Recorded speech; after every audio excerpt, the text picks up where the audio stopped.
நண்பர்களே, இது கருத்து பக்கம். நான் கருத்தாஷி. இன்னைக்கு நம்ம பக்கத்தில் பார்க்க இருக்கிற தலைப்பு அரசியல் நிர்ணய சபை. இது எப்படி உருவாச்சு அப்படிங்கிறத பார்க்க போறோம். இது இது இது இன்னொரு மாதிரியும் பார்க்கலாம். நாடாளுமன்றம் எப்படி உருவாச்சு அப்படின்னு கூட பார்க்கலாம். இன்னைக்கு நம்ம பார்க்கிறோம் இல்லையா, நம்முடைய பிரதமர் எம்பிக்கள் எல்லாம் சேர்ந்து விவாதம் செய்து சட்டம் இயற்றக்கூடிய அந்த பாராளுமன்றம், பார்லிமெண்ட் இருக்கு இல்லையா, அது எப்படி உருவாச்சு அப்படிங்கிறது தான் இந்த வீடியோ.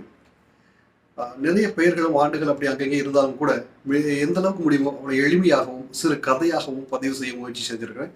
இந்த வீடியோ முழுசாக பாருங்க, நிச்சயம் பயனுள்ள வீடியோவாக இருக்கும்.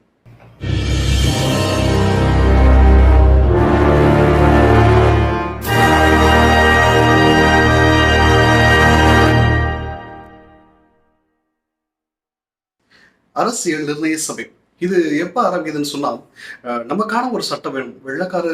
வெள்ளையர்கள் ஆட்சி செய்து கொண்டிருக்கக்கூடிய காலகட்டம். அதெல்லாம் நம்ம நிறைய கேள்விப்பட்டிருக்கோம் இல்லையா. அந்த காலகட்டத்தில் நமக்கான ஒரு சட்டம் வேணும், இந்தியாவிற்கென்று ஒரு அரசியல் அமைப்பு சட்டம் வேணும் அப்படின்னு சொல்லி முதல் கோரிக்கையை எழுப்புறாரு எம்என் ராய் அப்படிங்கக்கூடியவரும். அவர் சிபிஐ, கம்யூனிஸ்ட் பார்ட்டி ஆஃப் இந்தியாவுடைய ஒரு ஃபவுண்டர். 1934 இந்த கோரிக்கையை எழுப்புறாரு. இதைத் தொடர்ந்து 1935 காங்கிரசும் இதே கோரிக்கையை முன்வைக்கிறது, எங்களுக்கென்று ஒரு தனியான அரசியலமைப்பு சட்டம் வேண்டும் அப்படின்னு சொல்லி. இதைத் தொடர்ந்து 1938 ஜவஹர்லால் நேருவும் இதே கோரிக்கை வைக்கிறாரு. நாங்களே ஓட் பண்ணி நாங்களே அந்த சட்டத்தை இயற்ற வேண்டும் அப்படின்னு கூடுதலாகவும் சில கோரிக்கையும் வைக்கிறார். இப்படி ஒன்றன் பின் ஒன்றாக கோரிக்கைகள் எழுந்து வரக்கூடிய காலகட்டத்தில் தான் 1940 அவங்க ஒரு ஆஃபர் கொடுக்குறாங்க. அதுக்கு பேர் ஆகஸ்ட் ஆஃபர்னே சொல்றாங்க. இந்த சடங்கின் மூலமாக நீங்கள் அரசியலமைப்பு சட்டத்தை உருவாக்குறதுக்கு அவங்க அனுமதி தரோம், இரண்டாம் உலக போர்ல ஒத்துழைப்பு வேணும் அப்படின்னு சொல்லி சொல்றாங்க. இதுக்கு அடுத்தது 1942 2 ஆண்டுகள் கழித்து இன்னொரு வாய்ப்பும் தராங்க, இன்னொரு ஆஃபரும் தராங்க. இது பேர் கிரிப்ஸ் மிஷன். இந்த மிஷன் மூலமாக அவங்க சொல்லக்கூடியது, நான் சொன்னா இந்த சட்டத்தை நீங்களே உருவாக்கி கொள்ளலாம், அந்த அரசியலமைப்பு சட்டத்தை அப்படின்னு கூடுதலாக ஒரு வாய்ப்பு கொடுத்துட்டு, இப்பயும் அந்த இரண்டாம் உலக போருக்கு பிறகு நாங்கள் இதை நீங்க செய்யலாம் அப்படின்னு சொல்றாங்க. அந்த இரண்டாம் உலக போர்ல ஒத்துழைப்பும் கேட்குறாங்க. இதை தொடர்ந்து இதை காந்தியார் மகாத்மா காந்தி அவர்கள் மறுக்கிறாங்க. நீங்க இரண்டாம் உலக போருக்கு பிறகுன்னு சொல்லி இப்படியே காலம் கடத்துறீங்க, இது எப்போ நடக்க முடியும்னு சொல்லி தெரியல அப்படின்னு சொல்லி அவங்க இதை புறக்கணிக்கிறார். இதன் பிறகு 1946 வர்றதுதான் கேபினட் மிஷன், அமைச்சரவை தூதுக்குழு அப்படின்னு ஒரு மிஷன் வருது. இவர்கள் தான் முழு உரிமை கொடுக்குறாங்க அரசியலமைப்பு சட்டத்தை நாமே உருவாக்கி கொள்வதற்கு. அதற்கு தேவையான ஒரு விஷயம் என்னன்னு சொன்னா, ஒரு சட்டத்தை அப்படியே உட்கார்ந்து அப்படியே யாரெல்லாம் போய் உருவாக்க முடியும்? அப்ப அந்த கேள்வி வரும்ல. அதுக்கு ஒரு சபை உருவாக்க சொல்றாங்க. அந்த சபை அரசியல் நிர்ணய சபை. அந்த சபையில யாரெல்லாம் இருக்கலாம், யாரெல்லாம் இருக்கணும், எப்படி அவர்கள் தேர்ந்தெடுக்கப்படணும், அந்த வழிமுறைகளையும் சொல்லி வகுத்து கொடுக்குறாங்க அந்த மிஷன், அந்த கேபினட் மிஷன், அமைச்சரவை தூதுக்குழுல உள்ளவர்கள். இப்ப இந்த அரசியல் நிர்ணய சபை நிறுவனம் இல்லையா, இதுக்கு முன்பாக நம்ம இந்த இந்தியா எப்படி அந்த ஸ்ட்ரக்சர் இருந்துச்சு, அன்றைய இந்தியா சுதந்திரத்திற்கு முன்பான இந்தியா எப்படி இருந்துச்சு அப்படின்னு சொன்னா, 11 ஸ்டேட்ஸ் இருந்துச்சு, 11 மாகாணங்கள் சொல்லுவாங்க. பிரிட்டிஷ் மாகாணங்கள் சென்னை மாகாணம், மத்திய மாகாணம், பஞ்சாப் மாகாணம் இப்படி பிரிச்சிருந்தாங்க. இதுக்கு அடுத்ததாக சொல்லப்போனா 565 சுதேச சமஸ்தானங்கள், சுதேச மன்னர்கள், அந்த மன்னர்களுடைய ஆட்சியிலிருந்தே அந்த சமஸ்தானங்கள் இருந்துச்சு. நம்முடைய பகுதிகளில் புதுக்கோட்டை சமஸ்தானம், தஞ்சாவூர் சம்போஜி சமஸ்தானம், திருவிதாங்கூர் சமஸ்தானம், இப்படி பல சமஸ்தானங்கள் இருந்துச்சு. இந்தியா முழுக்க 565 சமஸ்தானங்கள் இருந்துச்சு. அப்போ ஒன்றிணைந்த இந்தியா, அப்போ பாகிஸ்தான் பிரியப்படல. இதை அல்லாமல் ஒரு 4 சீஃப் கமிஷன் ப்ரொவின்சஸ் இருந்துச்சு. அதாவது நேரடியாக அந்த ஆங்கிலேயருடைய நேரடி ஆட்சியில் இருந்தக்கூடிய ஒரு 4 மாகாணங்கள் இருந்துச்சு. டெல்லி, அஜ்மீர், கூர்க், இன்னைக்கு கர்நாடகாவில் இருக்குல்ல அந்த கூர்க், பின்பு பாகிஸ்தானில் இப்போ இருக்கக்கூடிய பலூச்சிஸ்தான். இப்படி இந்தியா இந்த 3 கேட்டகரியில் பிரிஞ்சிருக்கு. 11 மாகாணங்கள், 565 சமஸ்தானங்கள், 4 ப்ரொவின்சஸ் இருக்கு. இதை அவங்க என்ன செய்யணும், இந்த எல்லாத்துக்கும் பிரதிநிதித்துவம் கொடுத்து எல்லா இடத்துல இருந்தும் அவர்கள் நபர்களை வரவைத்து ஒரு பார்லிமெண்ட்டை உருவாக்கணும். அதுக்கான வழிமுறைகளை தான் கேபினட் கமிஷன் ஆல்ரெடி வகுத்து கொடுத்துருக்காங்க. அதன் அடிப்படையில் 10 லட்சம் பேருக்கு ஒரு உறுப்பினர் நிச்சயம் இருக்கும். அதை முன்னிட்டு அவங்க 389 உறுப்பினர்கள் வரலாம் அப்படின்னு சொல்றாங்க. அப்படின்னா 10 லட்சம் பேருக்கு ஒரு உறுப்பினர் சொல்லும் பொழுது 389 உறுப்பினர்கள் வரையறுக்கிறாங்க அப்படின்னு தான் அன்னைய காலகட்டத்தில் 39 கோடி மக்கள் கிட்டத்தட்ட இருந்திருக்காங்க அப்படின்னு கணிக்கலாம். இதன் அடிப்படை அதுக்கு அடுத்ததாக இந்த 339 பேர்னு முடிவெடுத்தாச்சு. 10 லட்சம் பேருக்கு ஒரு நபர் பிரதிநிதித்துவம் கொடுக்கணும் அப்படின்னு சொல்லி இவர்களை இங்கே தான் இருப்பது. நேரடியாக நம்ம 565 சமஸ்தானங்கள்லேருந்து எடுக்க முடியாது, 11 மாகாணங்கள்லேருந்து எடுக்க முடியாது. இப்படி பிரித்து பரவலாக எடுக்கணும். அப்போ ஒவ்வொரு நிலைக்கும் அவர்கள் ஒவ்வொரு தேர்ந்தெடுக்கும் முறையை மாற்றாங்க. இந்த 565 சமஸ்தானங்களிலிருந்து அந்த வர்றாங்க இல்லையா, அவர்கள் வந்து நியமனம் செய்யப்பட்டவர்கள் 93 பேர் அவங்களுக்கு ஒதுக்குறாங்க. இந்த 389லேருந்து 93 பேரை வந்து 565 பேர் கொண்ட அந்த சமஸ்தானங்களிலிருந்து வர சொல்றாங்க. எல்லா சமஸ்தானங்களுக்கும் வாய்ப்பு இல்லை. கொஞ்சம் பெரிய சமஸ்தானங்களிலிருந்து உறுப்பினர்கள் வருவார்கள். அந்த 565 சமஸ்தானங்களுக்கும் பிரதிநிதியாக வரக்கூடியவர்கள் 93 பேர் வருகிறார்கள். ரைட். அதுக்கு அடுத்ததாக இந்த 11 மாகாணங்கள், 4 இந்த ப்ரொவின்சஸ் இருக்கு இல்லையா, இதுல இருந்து வரக்கூடியவர்கள் 296 பேர். இவர்கள் எப்படி தேர்ந்தெடுக்கப்படுறாங்க அப்படின்னு சொன்னா, பார்ஷியலி எலெக்டட். இவங்க வந்து நேரடியாக மக்களால் ஓட் பண்ணி செலக்ட் பண்ணல. இந்த மாகாணங்கள் சொன்னபடியே ஆல்ரெடி இருக்கக்கூடிய இந்த மாகாணங்கள், இந்த எல்லா மாகாணங்கள்லையும் சட்டசபைகள் இருந்தது. அதுவும் வெள்ளக்கார ஆட்சி, ஆங்கிலேயர்கள் ஆட்சி காலத்தில் அமைக்கப்பட்டது தான். அவர்கள் எல்லாம் மக்களால் தேர்வு செய்யப்பட்ட எம்எல்ஏக்களை கொண்ட சட்டசபைகள் இருந்தது. அந்த சட்டசபையினுடைய அந்த எம்எல்ஏக்களை கொண்டு மறைமுக தேர்தல் மூலியமாக, அதாவது ஒற்றை மாற்று வாக்குமுறைன்னு சொல்லுவாங்க, அந்த மறைமுக தேர்தல் மூலியமாக தேர்ந்தெடுக்கப்பட்டு உறுப்பினர்கள் அனுப்பப்படுகிறார்கள். இப்போ நம்ம ஏற்கனவே சொன்னது மாதிரி 565 அந்த சமஸ்தானங்களிலிருந்து 93 நபர்கள். பின்பு இந்த மாகாணங்கள் 11 மாகாணங்களிலிருந்து 292 நபர்கள். பிறகு அந்த 4 ப்ரொவின்சஸ்லேருந்து 4 பேர், மொத்தம் கூடுதலாக இந்த மாகாணங்கள் மற்றும் ப்ரொவின்ஸ்லேருந்து 296 பேர் வராங்க. நம்ம ஏற்கனவே சொன்ன மாதிரி இவர்கள் நேரடியாக தேர்ந்தெடுக்கப்படவில்லை. சமஸ்தானங்கள் போல அவர்களாக கூடி ஒருவர் அனுப்புவது போல, முடிவெடுப்பது போல இவர்கள் முடிவெடுக்கப்படவில்லை. இவர்கள் மறைமுகமாக தேர்ந்தெடுக்கப்படுகிறார்கள்.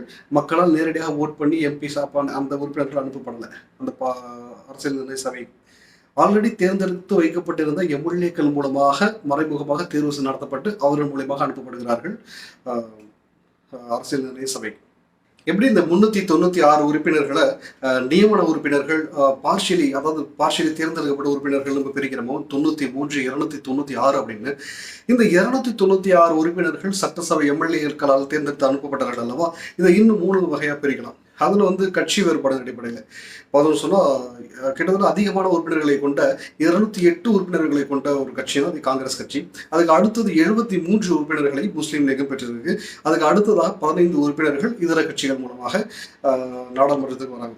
இப்போ 389 பேர்களை கொண்டு நாடாளுமன்றம் 1946 டிசம்பர் 9 முதல் கூட்டம் துவங்கப்படுகிறது. நல்லா தேதியை பாருங்க, 1946 இந்திய சுதந்திரத்திற்கு முன்பு இந்தியாவிற்கான அரசியலமைப்பு சட்டத்தை எழுதுவதற்கு முதல் கூட்டம் கூட்டப்படுகிறது. ஆனா பார்த்தோம்னு சொன்னா, அந்த முதல் கூட்டத்திலேயே சமஸ்தான உறுப்பினர்கள் இருக்காங்களே 93 பேர், அவங்க யாருமே கலந்துக்கல. அதுக்கடுத்தது அந்த 73 உறுப்பினர்கள் இருக்காங்க இல்லையா, முஸ்லீம் லீக் சார்பாக வந்தவங்க, அந்த கட்சியினரும் வந்து கலந்துக்கல. காரணம், ஜின்னாவுடைய தலைமையில அவங்க பிரிவினைவாதம் கூறுறாங்க, பைநேஷன் தேதிக்கு போறாங்க. எங்களுக்கு 2 நாடாக வேண்டும், தனி நிர்ணய சபை வேணும் அப்படின்னு சொல்லி அந்த கோரிக்கையின் அடிப்படையில் இந்த முதல் அமர்வு, இந்த நாடாளுமன்றத்தை புறக்கணிக்கிறார்கள். இது இப்படியே போயிட்டு இருக்கு. முதல் கூட்டம் கூடியாச்சு, 2ஆம் கூட்டம் கூடுறாங்க. தங்களுக்கான ராஜேந்திர பிரசாத் அவர்களை வந்து தலைவராக தேர்ந்தெடுக்கிறார்கள். அதுக்கு அடுத்த கூட்டம் 3வது அமர்வுகளில் அப்ஜெக்ஷன் ரெசல்யூஷன், குறிக்கோள் தேதிகள்லாம் நிறைவேற்றப்படுகிறது. இது அப்படியே ஸ்டெப் பை ஸ்டெப்பாக போயிட்டே இருக்கு. இவர்களில் வந்து இந்த சமஸ்தானங்கள்லேருந்து வந்து உறுப்பினர்கள் ஒரு சிலர் ஒன்றன் பை ஒன்றாக வந்து இந்த கூட்டத்தை அமர்வுள்ள நாடாளுமன்றத்தில் அவர்களுடைய அமர்வுகளில் கலந்துக்கிறாங்க. ஒரு கடத்தில் இந்த பிரச்சனை முத்தி போகுது. பைநேஷன் தேதி ஜின்னாவுடைய தலைமையில் வந்து தனிநாடு கட்டாயம் வேணும் அப்படின்னு முத்தி போகுது. அப்போது ஜூன் 1947 ஜூன் மாதம் ஜூன் 3rd பிளான் அப்படின்னு அன்றைய வைசிராயாக இருக்கக்கூடிய மவுண்ட் பேட்டன் பிரபு ஒரு விஷயத்தை கொண்டு வராங்க. அந்த தியரி, அந்த மவுண்ட் பேட்டன் கொண்டு வரக்கூடிய அந்த ஜூன் 3rd பிளான் மூலியமாக இந்தியாவுடைய பாகிஸ்தான் பிரிவினை ஏற்றுக்கொள்ளப்படுகிறது. இந்த ஜூன் 3rd பிளானுக்கு அப்புறம் பார்த்தீங்கன்னு சொன்னால், முழுமையான அந்த சமஸ்தான உறுப்பினர்கள் மற்றும் அந்த முஸ்லீம் லீக் உறுப்பினர்களும் கூட நாடாளுமன்றங்களுடைய கூட்டங்களில் வந்து கலந்துக்கிறாங்க. எப்படி தான் நடக்குது அப்படின்னு பார்க்கறதுக்காகவும் கூட. இதன் பிறகு 1947 ஜூலை 18 இந்தியன் இண்டிபெண்டன்ஸ் ஆக்ட் நிறைவேற்றப்படுகிறது. இங்கிலாந்து பார்லிமெண்ட்டில், இங்கிலாந்துடைய நாடாளுமன்றத்தில் அந்த நிறைவேற்றப்பட்ட அந்த சட்டம் கொண்டு வரப்படுகிறது. இதுதான் இந்தியா பாகிஸ்தான் பிளவுகளுடைய தருணம். 565 சமஸ்தானங்கள் சொன்னோம் இல்லையா, அதில் கிட்டத்தட்ட ஒரு 13 சமஸ்தானங்கள் பாகிஸ்தானில் இருந்தவைகள். மீதமுள்ள கட்சி உறுப்பினர்களும் சேர்ந்து நிறைய பேர் வந்து பிரிக்கப்படுகிறார்கள். இந்திய பாகிஸ்தான் பிரிவினைக்கு அப்புறம் இந்தியாவுடைய அந்த கான்ஸ்டிடியூஷன் அசம்பிளியில் நிர்ணய சபையில் அரசியல் நிர்ணய சபையில் ஏற்படக்கூடிய மிகப்பெரிய மாற்றங்கள் சொன்னால் ஒரு 3 மாற்றங்கள் ஏற்படுது. ஒன்று இந்த உறுப்பினர்கள் மாற்றம் ஏற்படுது. கிட்டத்தட்ட 90 உறுப்பினர்கள் பாகிஸ்தானுக்கு போயிடுறாங்க. 389 90 உறுப்பினர்கள் பாகிஸ்தானுக்கு போனதுக்கப்புறம் 299 உறுப்பினர்களை கொண்ட அரசியல் நிர்ணய சபை இந்தியாவிற்கு அமைகிறது. அதைத் தொடர்ந்து இரண்டாவது மாற்றமாக இந்த அரசியல் நிர்ணய சபை அப்படிங்கிறது சாவரின் பாடியாக மாறுது. இந்திய இறையாண்மை பெற்ற ஒரு அமைப்பாக மாறுகிறது. முழு அதிகாரம் கொண்ட ஒரு அமைப்பாக மாறுகிறது. அதைத் தொடர்ந்து மூன்றாவதாக லெஜிஸ்லேட்டிவ் அசம்பிளியாக ஒரு சாதாரண சட்டமன்றமாகவும் மாறுகிறது. எப்படின்னா அது அரசியல் நிர்ணய சபையாக செயல்படக்கூடிய நேரங்களில் இரண்டுக்கும் ஒரே உறுப்பினர்கள் தான் 2 வெவ்வேறு தலைமையின் கீழே அமர்வுகளை ஏற்படுத்திக் கொள்வார்கள். அரசியல் நிர்ணய சபையாக இருக்கக்கூடிய நேரங்களில் அரசியல் நிர்ணய சபை சட்டம் அரசியல் சட்டங்கள் தொடர்பாகவும் விவாதிக்கப்படும். இது போன்ற விஷயங்கள் அது லெஜிஸ்லேட்டிவாக செயல்படும் போது, அதாவது சட்டமன்றமாக செயல்படும் பொழுது நிர்வாகமாகவும் சில சாதாரண சட்டங்கள், ஃபேக்டரிஸ் ஆக்ட், ஒரு ஒரு ஊதியம் தொடர்பான சட்டங்கள், இது போன்ற சட்டங்கள் எல்லாம் இயற்றுவதற்கு அது சட்டமன்றமாகவும் செயல்படுது. இது இந்திய சுதந்திரத்திற்கு பிறகாக இந்திய அந்த அரசியல் நிர்ணய சபையில் ஏற்பட்ட மாற்றங்கள் தான் இதெல்லாம். இப்போ இந்திய அரசியல் நிர்ணய சபையினுடைய உறுப்பினர்கள் எவ்வளவு? 299. இப்படி புதிதாக அமையப்பெற்ற இந்திய அரசியல் நிர்ணய சபை மூலமாக நிறைய பொறுப்புகள் ஏற்படுது. கமிட்டிகளாக பிரிச்சுக்கிறாங்க. சிலருக்கு சில கமிட்டிகள் அமைச்சு இந்த பணி அப்படின்னு சொல்லி பிரித்து கொள்கிறாங்க. இதில் முக்கியமான கமிட்டியாக பார்க்கப்படுறது டிராஃப்டிங் கமிட்டி. இதன் மூலமாக நம்முடைய அம்பேத்கர் அவர்கள் தலைமையின் கீழே கிட்டத்தட்ட இந்தியாவிற்கான சட்டம் இயற்றப்படுகிறது.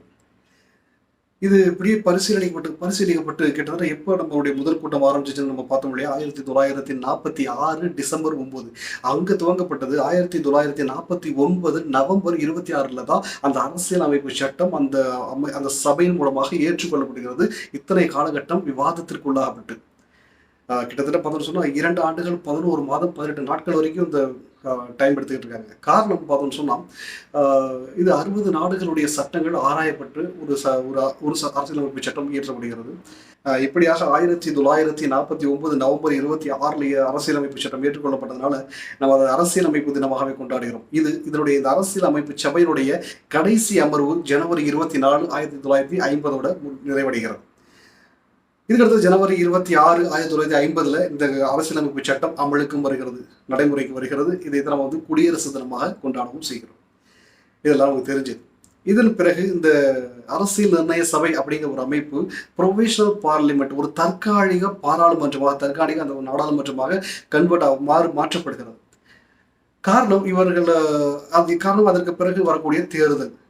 இவர்களெல்லாம் மக்களால் நேரடியாக தேர்ந்தெடுக்கப்பட்டவர்கள் கிடையாது, அப்படிதானே? இப்போ மக்களால் நேரடியாக தேர்ந்தெடுக்கப்பட்ட உறுப்பினர்கள் பாராளுமன்றத்துக்கு அனுப்பணும். அப்படி அனுப்புறவங்க தான் இப்போ வரைக்கும் நமக்கு லோக்சபா உறுப்பினர்களாக இருக்காங்க. நியமிக்கப்படுபவர்கள், அதாவது எம்எல்ஏக்களாக இந்த ஒற்றை மாற்று வாக்குமுறை மூலமாக அனுப்பப்படுபவர்கள் மாநிலங்களவை உறுப்பினர்கள். இந்த மாநிலங்களவை மக்களவை அப்படிங்கிறது ஒரு தனி வீடியோ பண்ணியிருக்கேன், அதை டிஸ்கிரிப்ஷன் லிங்க் கொடுக்குறேன், பாருங்க. பிறகு இந்த எலெக்ஷன் கிட்டத்தட்ட 2 ஆண்டுகளுக்கு மேலே நடைபெறுது. 1952 ஏப்ரல் 17 தான் இது முடிவடைகிறது. மே மாதம், அதாவது 1952 மே மாதத்து வாக்கில் தான் ஒரு புதிய கவர்மெண்ட் அமைக்கப்படுகிறது இந்தியாவிற்கு. அதுக்கப்புறம் தான் அது ஒரு முழுமையான நாடாளுமன்றமாக இன்றைக்கு நம்ம பார்க்கக்கூடிய இந்த ஸ்ட்ரக்சர் வருது. அதற்கு பிறகு அரசியலமைப்பு சட்டத்தில் நிறைய மாற்றங்கள், திருத்தங்கள் கண்டிருக்கு. இந்த வரலாறும் இந்த சம்பவங்களும் தொடர்ந்து பார்க்கலாம். இந்த பக்கத்தில் நான் படிச்சுக்கிட்டு தெரிஞ்சுக்கிட்டு இருக்க சில அரசியல் விஷயங்களை, சில வரலாறுகளையும், சில தலைவர்களுடைய வாழ்க்கையுடைய சுவாரஸ்ய சம்பவங்களையும் வீடியோவாக்க பதிவு செஞ்சுட்டு இருக்கேன். நிறையன்னு சொல்ல முடியாது, ஒரு சில சந்தேகங்களுடைய கேள்விகளும் கமெண்ட்ல நிறைய பார்க்குறேன். முடியக்கூடிய நேரங்களில் கண்டிப்பாக அதையும் வீடியோவாக தலைப்பாக மாற்றி அதற்கான விளக்கங்களையும் வீடியோவை பதிவு செய்கிறேன். இந்த பக்கம் உங்களுக்கு பிடிச்சிருந்துச்சுன்னா சப்ஸ்கிரைப் பண்ணுங்கள், நோட்டிஃபிகேஷன் ஆன் பண்ணிக்கங்க, உங்களுடைய நண்பர்களுக்கும் சஜஸ்ட் பண்ணுங்க. நன்றி.